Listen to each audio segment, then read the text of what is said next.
بیرەوەری و یادگاریەکانی مامۆستا ناسیح ئیبرا هێشتا لەبیر نەچۆتەوە. ئەو دەڵێت یەکێ لە جیاوازەکانی مامۆستا ناسیح مەلا ساڵح ئیبرای ئەوە بووە لە ژیانیدا هەرگیز گوێی بە ماندووبوون نەداوە. لە ڕووی داعاویەوە یا لە ڕووی سیاسیەوە لەو سیفەتە بەرزانەی کە هەیە بوو کە من پێی سەرسام بووم ماندوو نەبوون بوو. یعنی مامۆستا بۆ نمونە لەو فترانی لە بەغا بووین جاری وا بوو بە 40 ڕۆژ نەهاتەوە.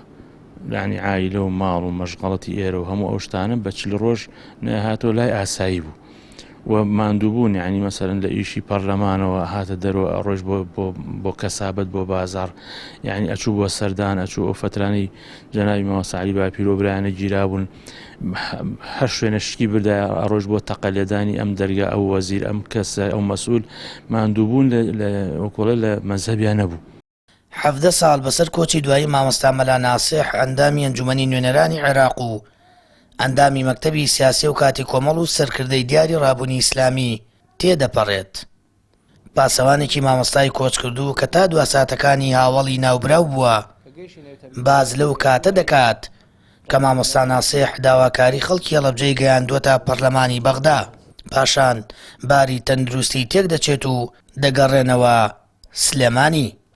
مامۆستا وەکو ئەوی حسابی بۆ نەکرێت کە ئێمە پارێزەرین و لەگەڵ ئەوان ئێمە کەسی نزیکی بووین، بەڵام دایم بە کاکە بانگەکرین با کاکە بە حیشێ. من ئەو ماوە زۆرە لەگەڵیا بووم لە خۆی نە لە مناڵەکانی نەبیستووە یەکێکیان بە ناوی خۆم بام کەن، ینی بە ناسی هەموو جارێ ئاگام لێ بۆ ئەو مناڵەکانی بان کرد یا کەسەکانی دەوروبەری ئەوەی کە لەو دەوروبەرا بوون ئیشی بە منە بوو ئەو کاک ناسی هەم بۆ بانکە، یعنی ئەو کاکەی ئەوم هەل لەبیر ناچێت ئەو توانی بە ناوی خۆمان بامانکە، بەڵام زیاد لە حەد ڕێزی لە ئێمە ئەگرت من ئەو لەحزانم هەل لەبیر ناچێت.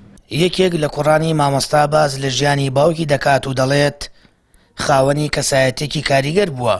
وێڕای باوکێکی بەسۆز بۆ مناڵەکانی ڕۆڵی سەرکردەیەکی کارا و دڵسۆزیشی گێڕاوە بۆ کاروانی ڕابوونی ئیسلامی، هەردەم بە دواداچوونی بۆ کێشە و گرفتەکانی خەڵک کردووە.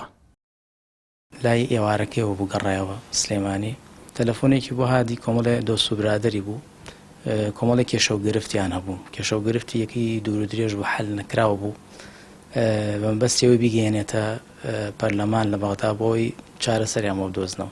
تقریبان وابزانم 20 دقەیەک 25 دقەیە بوو کە چۆ سەر جێیەکەی. ئێمە لە ژوورێکی کە بووینتر دایکم باین کردموتی فرێ باوکەکەەوە.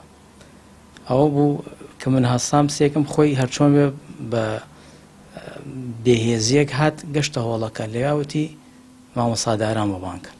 تۆزێ داوای تۆزێ ئاوی کرد، ئەوەکەمان بۆ هێنا و چاوی داخست و شایەتمانێکی هێنا. ئێتە دوایەوە هیچ قسە و جوڵە و شتی نەما، ئەوە بوو شەو گیانمانە خەسخانە تا نزیک پانگی بەیانی بوو، دوای پانگی بەیانی تر دو هەناسی ئەم دنیای ئەو کاتەیە.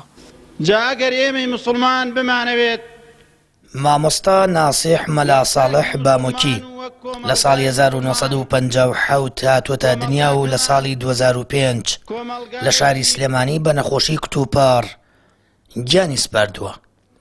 پاش خۆی 4 کچ و 2 کوڕی لێ بەجێما. مامۆستا ناسیح ماوەی 2 ساڵندامی پەرلەمانی عێراق بووە لە فراکسیۆنی کۆمەڵی ئیسلامی. سەرکردەیەکی خاکی و زانا بووە و ڕۆڵی بەرچاوی لە کەرتی پەروەردە و کاری بانخوازیدا لە هەرێمی کوردستان بەگشتی و ناوچەکانی هەڵەبجە و هەورامان و شارە زۆر گێڕاوە. سامان فتاح کەناڵی یاسمانی پەیام هەڵەبجە.